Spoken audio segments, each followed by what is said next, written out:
Welcome back, everybody, to another Packers mock draft. 7 rounds. I'm your mock drafter, Pac-Man Jake. Let's get on into this mock draft. Starting with the Packers' first pick, they traded down into the second round with Tampa Bay.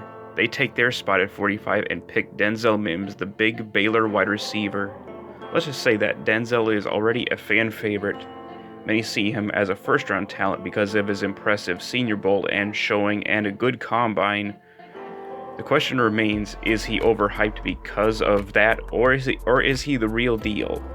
When you look at the pros, there are certainly things that stand out, especially the type of receiver that the Packers target. A long, tall man with a large catch radius that can time his jumps and high point the ball well in the air. Mims fits the bill. The big weaknesses that I've seen consistently from scouting reports is that his route running needs a lot more work. Coming from a hybrid pro-style spread Matt Rule offense, Baylor may not have given Mims the chance to run a full route tree and refine his craft in that area. And with their second round pick, the Packers make a small move up to secure grabbing the replacement for Blake Martinez, Texas Tech's Jordan Brooks. Brooks is a high-quality athlete that Brian would target. He's got the sideline-to-sideline speed, good tackler, capable in coverage, good read and react skills, and very effective on blitzes.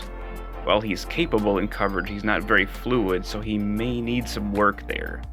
The biggest con is that he doesn't take on blocks well, which is why he'll be a projected Day 2 player with some potential to be a great starter in this Packer defense. In the third round, this pick was acquired in the trade from Tampa Bay. Here the Packers get a 3-4 defensive end, and again I'm going to go with Marlon Davidson. He has the potential to be a good starter on this defense. He may not be super athletic, but he's powerful, strong, plays with a high motor, and is well-rounded a player against the run and the pass.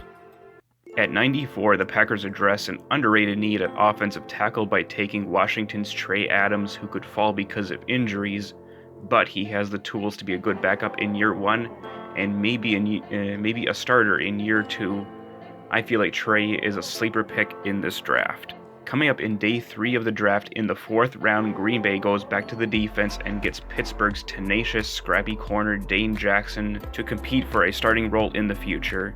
In the meantime, he will provide good depth and competition to a not-so-deep defensive backfield.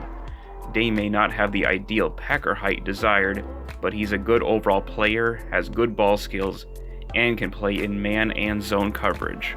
I had James Morgan in the 6th round last time, but I've seen him get some grades as high as the 3rd round, but to as low as the 5th. This small school quarterback has the tools to become a great backup in the NFL. He just needs some development as any other mid to a late round prospect. A good quarterback coach and offensive mind could get the best out of him. I sure hope it will be Matt LaFleur and Luke Getsy, with Aaron Rodgers mentoring him.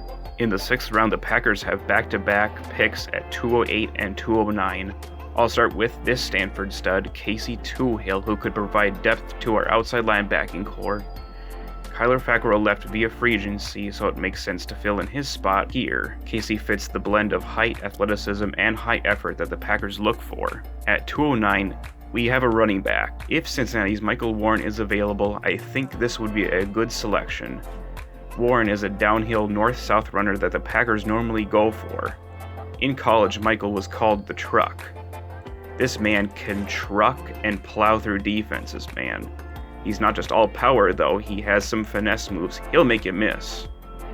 He has a really great one-cut ability, which is what is very valuable in this Packer offense. He catches passes well in the backfield and has good ball security. The big issue is that, like Aaron Jones to start out as a rookie and into his second year, Michael is just not a very good pass blocker right now. He will be a liability to start, but that can be coached up with time. At the very least, Michael can be a good backup once he's ready.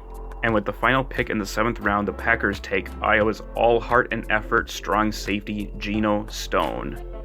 Let's just say that this Hawkeye could be a sleeper pick in this draft. He's not very athletic or fast, and because he's a slower safety, he may be limited to a zone scheme, or he can play in the dime packages as either a safety or a linebacker in a Mike Pettin defense.